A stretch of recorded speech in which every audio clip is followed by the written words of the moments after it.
At the beginning of Assassin's Creed 2, what I wanted is really to change the structure of the missions to, instead of having a main structure, it's to have different structure each time you start a new sequence of missions. There's a story that will be there. They'll drive the missions, surprise you, maybe missions that you start and you think that you're going to do something, maybe you'll have a U-turn and do something else instead.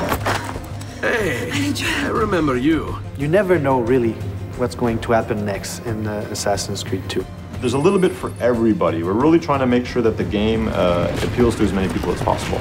We have retry points still in AC2 with climbing puzzles. Then you'll have, collectible quests. There are crowd missions. There's the narrative mission. You have these missions that you can do to change your notoriety in the city. There's also the city life, which are just randomly occurring acts throughout the world. For example, we have the messenger. A messenger who sees Ezio, sees the player, will run away.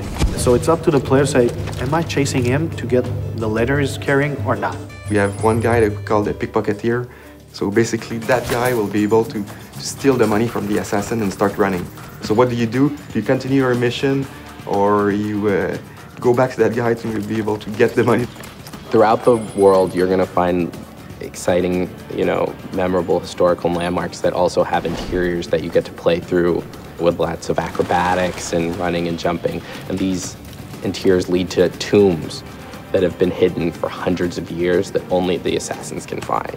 You find these caves, you find old rundown castles, you can find a church. And you'll be, doing free running around the church to eventually find a hidden treasure.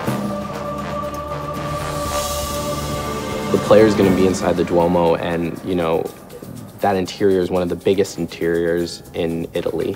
And jumping and climbing through all of it is really going to give you a sense of the awesomeness of this building and your incredible freedom. For sure, these moments will be like a wow moment. It's like having an extra game or extra games inside the game that you bought. So each missions are different, a lot more variety. So it's not about doing investigation then assassination 9 times. It's really more like each time a mission can lead to a beat-up mission, can lead to a chase, an escape, can lead to an assassination. It's quite overwhelming, the amount of stuff there is.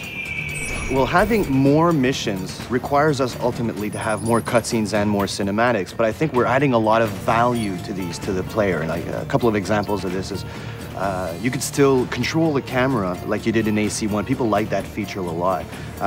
We also have mini branching cutscenes where the player will have to interact at a specific time, and this may have 2 different effects. So if you hit the cinematic at the wrong time, then you might just hug a lady, whereas if you hit it on the right time, well, who knows what's going to happen.